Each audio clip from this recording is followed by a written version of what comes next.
OK, fait qu'on va continuer maintenant avec 4 courtiers hypothécaires de chez PMML.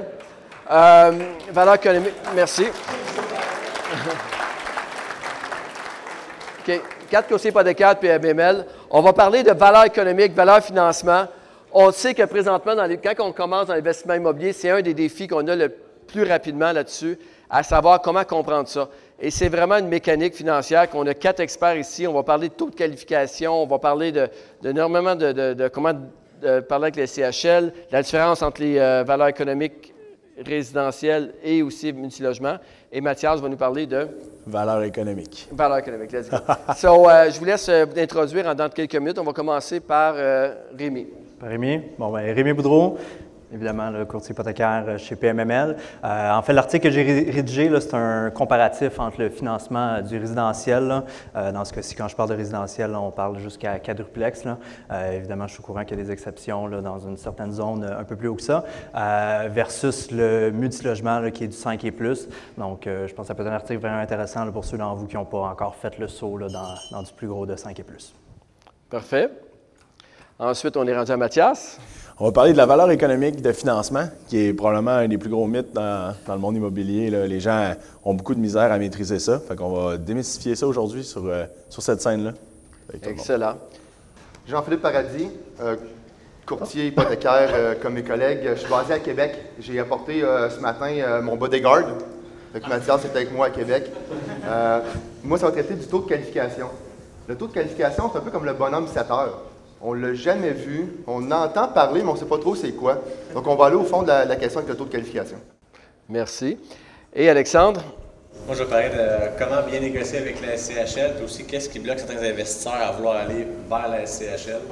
On sait qu'il y en a qui ont souvent peur pour différentes raisons. On va essayer de casser ça pour vous dire pourquoi ça peut valoir la peine. Good. Merci, messieurs. Ça y est. Donc, on va commencer avec Jean-Philippe. Peut-être non, on va commencer avec Rémi. Rémi, c'est quoi la différence en gros là, quand on arrive dans le multilogement pour les gens qui commencent ici versus le résidentiel, les grandes lignes entre les deux? En fait, je te dirais le premier point majeur, c'est qu'est-ce qui va déterminer notre capacité d'emprunt. Donc, au côté du résidentiel, c'est tout basé sur notre revenu personnel. Donc, même si on gagne un très bon revenu, évidemment, on atteint un cap quand même assez rapidement. Honnêtement, je ne serais pas surpris qu'il y ait des gens entre vous qui sont ici parce que leur banquier ou leur courtier résidentiel leur a dit que commence à être temps que tu considères plus gros parce que tu vas frapper un mur pour le prochain. Donc, au niveau du multi, ce qui est intéressant, c'est que c'est tout basé sur justement la valeur économique de l'immeuble. Fait que techniquement, il n'y a pas de limite tant longtemps qu'on est en mesure de regrouper notre mise de fonds. Fait que ça, c'est une grosse comparaison qui est évidemment à notre avantage au niveau du multi. On le voit souvent dans certains investisseurs qui ont acheté un triplex, 2 triplex, 4 triplex, et là, sont rendus à 7, 8, 9, 10, 12 triplex, à un moment donné, pouf, il n'y a plus rien à faire. Pourquoi? Parce que malgré que les immeubles sont rentables, la banque regarde toujours votre revenu personnel. Puis là, quand tu es rendu à 10 triplex, ils se rendent compte qu'ils peuvent pas, tu ne peux pas personnellement matcher ça. Alors que dans le multilogement, bien, c'est selon les revenus de l'immeuble. Fait quand même que tu grossis l'immeuble, puis ton revenu personnel ne bouge pas, mais ça, tu peux continuer à grossir. Exact. Si je compare les autres points qu'on va discuter aujourd'hui, en fait, Alexandre va nous parler de la SCHL au niveau du résidentiel, mais la SCHL, le seul temps que c'est disponible, c'est en achat propriétaire-occupant. Mais si on achète du locatif pur, c'est pas possible de passer à SCHL. Puis au niveau du refinancement non plus, c'est pas possible de refinancer SCHL. Puis l'amortissement maximum, c'est 25 ans. Tandis qu'au niveau du multi, on fait des achats, on fait des refinancements. On a du 25, du 30, du 35, puis même jusqu'à 40 dans du neuf. Ça offre pas mal plus d'options. Ensuite de ça, on a Mathias qui va nous parler de valeur économique, qui est aussi un gros avantage au niveau du multi parce que ça nous permet un meilleur contrôle au niveau du financement qu'on peut obtenir. On n'est pas limité par les valeurs marchandes qui sont habituellement liées aux comparables vendus. Donc, ça nous offre un meilleur contrôle sur nos financements. Puis, il y a Jean-Philippe qui va nous parler des taux de qualification. En fait, au niveau du résidentiel, pas grand-chose à dire. C'est le fameux stress test qui est 2 de plus que notre taux de contrat, mais ça s'arrête là. Il faut qualifier avec, puis il n'y a pas grand-chose à faire avec. Mais au niveau du multi, ça nous offre un peu plus de flexibilité. En gros, quand il est question d'acheter des plex au niveau du financement, Honnêtement, toutes les options sont soit plus avantageuses, soit qu'on a des opportunités qu'il n'y a pas dans le résidentiel. Mais vraiment important, c'est que techniquement, il n'y a pas de limite, là, parce que je pense que tout entrepreneur et investisseur, c'est une caractéristique qu'on recherche. Qui dans la salle a encore des plex ici, qui est dans le multilogement ou qui a des plex, des triplex, quatreplex? Quelques-uns. Est-ce qu'il y en a qui ont les deux? Qui ont les deux? OK. Puis est-ce que vous avez senti que vous avez été ralenti peut-être un peu dans votre croissance? Hein? C'est vraiment des discussions que... C'est là qu'on disait, tu as frappé le mur, c'est bon. OK. On va continuer avec... on va tourner en arrière. Avec le taux de qualification, la valeur de financement. La valeur économique de financement. Il n'y en a pas juste une, hein, il y en a plusieurs. Les gens me disent, c'est quoi la valeur économique de financement? Ça dépend. Où on envoie ça, le dossier? À la SCHL, on l'envoie chez Desjardins, on l'envoie chez Banque Royale, on l'envoie... peu importe. Chaque prêteur a des particularités à l'interne qu'on doit calculer, dont le taux de qualification qu'on parlera un petit peu plus tard. Tu des gens qui ont déjà optimisé les immeubles ici? Oui. En fait, c'est l'effet levier. C'est ce qu'on veut. On veut optimiser l'immeuble. Ce qu'on veut, c'est ressortir nos billes du projet puis de réinvestir ailleurs. C'est la source principale d'investissement immobilier quand on veut croître un parc rapidement. La valeur économique de financement est une chose qui est primordiale, en fait, la chose la plus primordiale à regarder quand on veut faire du financement commercial. Comment on calcule ça? C'est quoi ça mange en hiver, ça, la valeur économique de financement? En fait, c'est des normalisations qu'on soustrait. Alors, taxes, chauffage, assurance, taxes scolaires, avec l'administration, le réserve entretien, salaire conciergerie. On calcule tout ça, on obtient un RNO, qui est un revenu net d'opération. Avec ce revenu net d'opération-là, on va avoir un ratio de couverture de dette et un taux de qualification qui va nous donner une valeur économique de financement. Le taux de qualification change, comme je disais un petit peu plus tôt, d'institution en institution. Par contre, nous, à l'interne, on est capable de vous calculer approximativement à quoi nous, on voit ça. Qu'est-ce qu'on voit dans cet immeuble-là? Pour refinancer un immeuble dans un marché primaire qu'on doit retirer, en fait, qu'on veut voir jusqu'à combien le banquier va nous autoriser le prêt, bien, on va aller voir, on va devoir calculer la valeur économique de financement. Dans des marchés primaires, c'est vraiment l'enjeu, le premier enjeu, parce que dans les marchés tertiaires, ce n'est pas vraiment quelque chose qu'on va regarder. Dans les marchés secondaires, bien, ce ne sera pas quelque chose qui va vraiment être important à regarder. C'est sûr qu'on veut voir vraiment où on va chercher, parce qu'il y a certains immeubles qui vont nous permettre d'aller un petit peu plus haut. Par contre, dans les marchés primaires, la valeur économique de financement est très importante. Fait que c'est vraiment l'enjeu principal de ça. Ici, on a un tableau là, qu'on peut voir dans le rapport. C'est intéressant parce que tu donnes exactement comment que la SCHL va harmoniser les dépenses pour un immeuble de briques et bois, selon la grosseur de l'immeuble. Ouais. Ça va être intéressant dans vos calculs. Puis ce qui est important de savoir aussi dans vos calculs futurs, c'est que la SCHL travaille avec le même tableau depuis 2015. Donc, d'année en année, il y a des bonnes chances que ça augmente dans les 2 ou 3 prochaines années, qui vont peut-être changer ce tableau-là. Mais là, on est chanceux, on ne dira pas trop fort. C'est ça qu'il faut comprendre. Ils ne veulent pas savoir si vous avez un deal avec votre oncle qui vous fait les rénovations, qui s'occupe au niveau de l'administration, tout ça. Ils veulent normaliser le tout, justement, pour ne pas avoir à faire ça. Là, les histoires de hey, mon oncle, moi, il s'occupe de la conciergerie, ça ne me coûte jamais ça. On comprend ça, mais on doit harmoniser le tout pour arriver à une valeur économique de financement, parce que sinon, imaginez là, passer une heure avec ton banquier pour dire, écoute, là, tu t'ostines sur 50 $ de moins parce que ton oncle, c'est lui qui s'occupe, il habite sur le coin de la rue. Ils ne veulent pas savoir ça. Ils veulent harmoniser les dépenses. Ils veulent que ce soit uniformisé sur le marché. Puis c'est ce qu'on va chercher avec la valeur économique. Merci, Mathias. On va continuer avec Jean-Philippe. Et un des facteurs les plus importants de votre valeur économique, et là, regardez bien la nuance, c'est complètement de comprendre ça. Vous allez chercher votre... le pépite d'or d'aujourd'hui, comme on pourrait dire, c'est là-dessus, moi, je trouve que c'est quelque chose qui n'est pas assez utilisé par les investisseurs puis qui est c'est pas connu assez. Fait qu'on te laisse nous parler de ça. Merci, Patrice. J'aimerais ça savoir, à la levée de main, qui connaît le concept de taux de qualification? François, je le savais. Okay. À peu près 10 qui connaissent ça. Comme Patrice disait, c'est quelque chose qui est très important dans le calcul de valeur économique. Je me fais toujours poser la question, à chaque jour ça arrive, c'est quoi le taux? On veut toujours savoir c'est quoi le taux. Premièrement, vous le savez comme moi, dans le multilogement, on ne peut pas fixer le taux dès le départ. On va savoir vers la fin du processus c'est quoi le taux qu'on peut fixer. Oui, on peut poser la question pour savoir où on s'en va. Mais encore plus important, c'est savoir le taux de qualification. Donc, simplement, on a un taux contractuel qu'on voit à notre contrat. Exemple, 3 %. On signe notre contrat, 3 %. Le paiement hypothécaire va être calculé sur 3 %. Par contre, quand on soumet le dossier à la SCHL ou dans une banque, on utilise un taux qui est plus élevé. Donc, comme un petit buffer entre aujourd'hui que je soumets le dossier et dans 8 semaines que je vais notarier le dossier, le taux va avoir changé. Donc, on se met un petit buffer. Et ça, c'est le taux de qualification. Chaque institution financière utilise un taux de qualification qui est différent. Mon petit tableau est un petit peu petit, je ne sais pas si vous pouvez voir à l'écran. Je vous le résume simplement. On prend par exemple deux banques, banque A, banque B.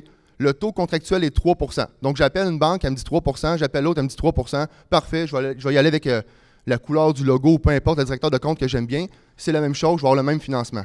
Première erreur.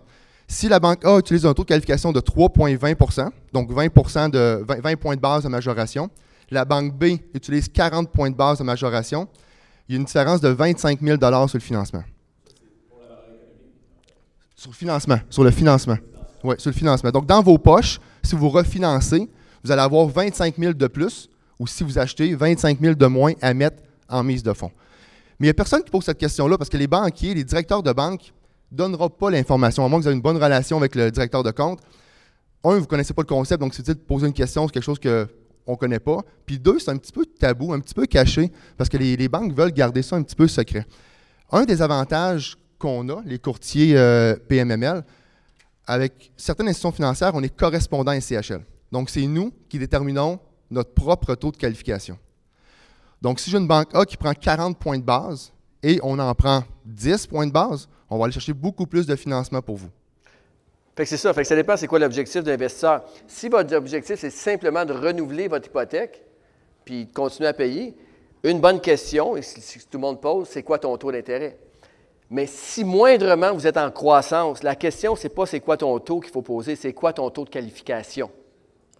Parce que oui, vous allez peut-être payer dans une institution 5 % ou 0,5 % de plus, mais son taux de qualification est à 0,20 ou 0,30 de moins, ce qui fait que vous allez chercher un financement énorme. C'est juste de voir le breaking point entre les deux, de mettre plus d'argent versus payer plus par mois. Dans le fond, tu fais-tu une gestion de cash flow ou un retour cash on cash sur ton investissement? Exactement. Fait quelqu'un qui est plus dans le cash on cash, va y aller avec le taux d'intérêt au contrat, mais quelqu'un qui est plus en bas de croissance va y aller avec le taux de qualification. Et ça, c'est excessivement important, puis la majorité des investisseurs ne comprennent pas ce concept-là. Donc, juste un petit détail aussi, Patrice, quand on y va à SCHL, le taux de qualification, c'est le taux qu'on va voir sur le certificat SCHL. Donc, il y a des investisseurs qui vont me dire « Pourquoi tu prends 15 points de base, tu ne prends rien du tout? » Mais en fait, c'est si mon certificat SCHL donne un taux maximum de 3,15 par exemple, puis que finalement, on veut fixer le taux puis rendu à 3,20, on aura une discussion pour trouver une solution. Il y en a deux solutions. On aura une discussion à ce moment-là. Mais on ne veut pas non plus, comme Alexandre disait, il faut trouver le juste milieu. Si je prends 40 points de base, je pénalise le financement. Si je prends 5 points de base, je risque d'arriver avec un petit problème après la SCHL avec le certificat que j'ai en main. Donc, on cherche le juste milieu, puis on trouve la meilleure solution. Exactement. Surtout dans un marché, comme on peut voir dans les dernières années, on va en parler tantôt, on va avoir un panel après la pause sur le marché hypothécaire. Qu'est-ce qui va se passer avec qu'est-ce qui va se passer? Ce qu'on pense qu'il va se passer avec les taux d'intérêt, entre autres. Et on a un beau tableau là-dessus de montrer la différence au niveau des valeurs économiques, juste avec les taux d'intérêt. Donc, on va continuer avec Alexandre, peut-être rajouter là-dessus. Oui, j'aimerais ça pour juste poser une question à JP. Ça peut être quoi l'impact justement du taux qualificatif dans un marché relativement primaire où que les valeurs, dans le fond, les prix de vente sont de loin supérieurs aux valeurs économiques? Quel impact ça peut avoir justement d'avoir un taux de qualification plus bas? Bien, en qualifiant plus bas, évidemment, tu as plus de financement. Donc, tu te rapproches de ta valeur marchande. Donc, dans tous les dossiers que je calcule à Montréal, ce que mes collègues disaient tout à l'heure, c'est vrai, c'est rare qu'on voit une valeur économique qui égale valeur marchande, ça n'arrive pas. Mais plus on va utiliser un taux de qualification qui est bas, plus que je vais me rapprocher de ma valeur marchande. Donc, au lieu de mettre avec une institution X, au lieu de mettre 25 % de mise de fonds SCHL, parce que justement, j'ai un gap, peut-être que je vais mettre 22 %, 21 %, donc je viens avoir un gain dans mes poches. Donc, un retour sur investissement qui est plus intéressant, un cash on cash qui est plus intéressant.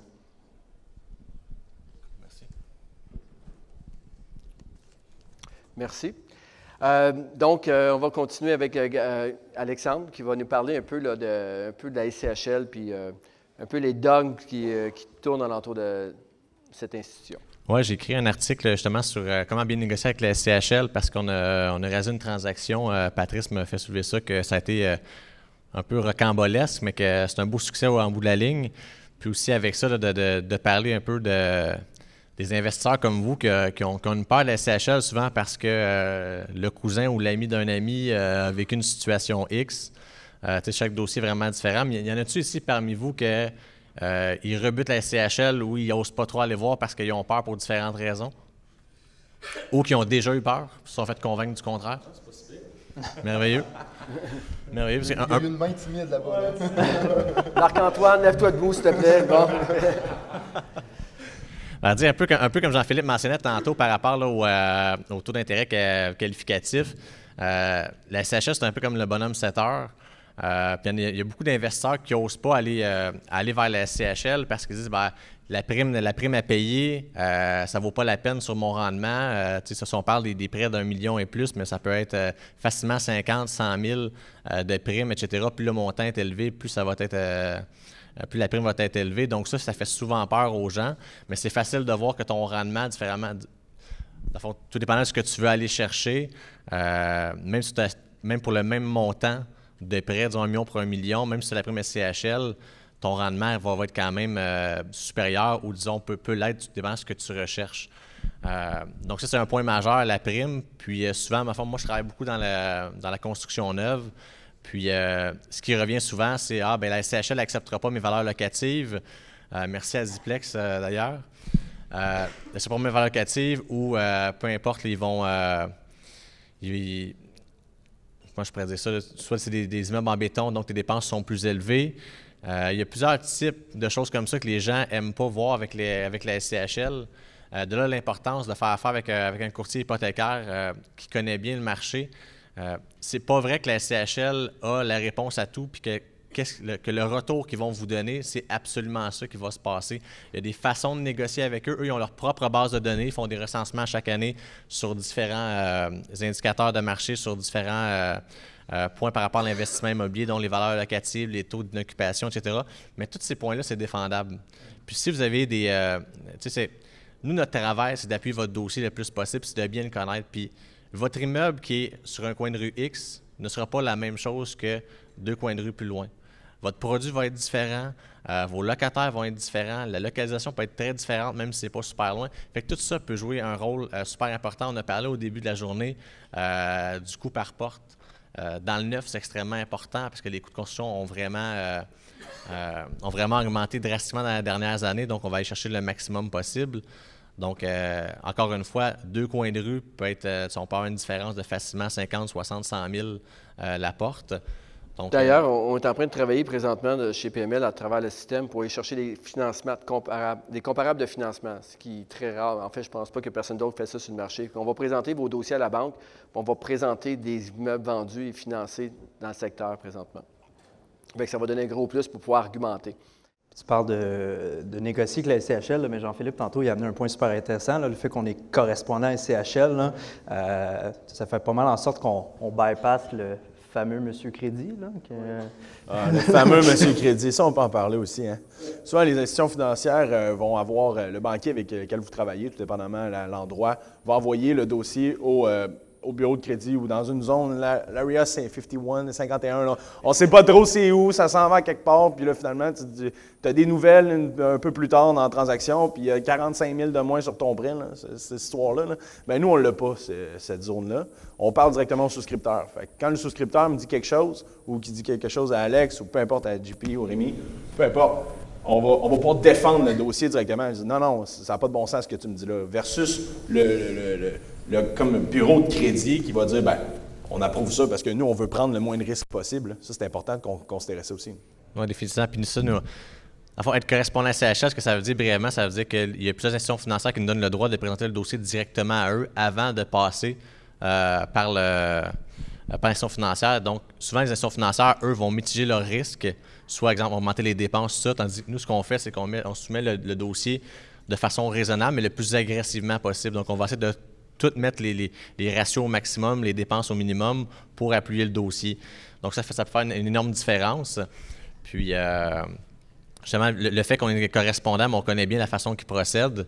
Puis, encore une fois, là, tout ça pour dire que la SCHL n'a pas toujours les bonnes réponses ou la réponse finale. Il faut absolument négocier avec eux. Puis je pense que c'est rendu un art pour les courtiers hypothécaires maintenant, surtout présentement, avec les délais qu'il y a et tout. Mais vraiment, le fait de négocier directement, de pouvoir dire j'ai fait tel financement, tel financement, tel financement et tel financement dans telle transaction.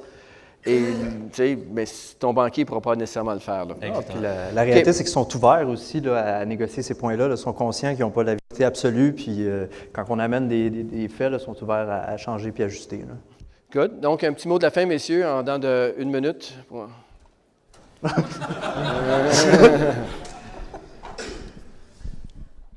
Un mot de la fin, je pense que le financement, c'est un peu la nerf de la guerre. On a plein d'ambitions, on a plein de données, plein de choses qu'on veut faire dans l'immobilier. Si on n'a pas de financement, on n'ira pas loin. Donc, ça peut être du financement privé, ça peut être plein de choses, mais ça prend du financement.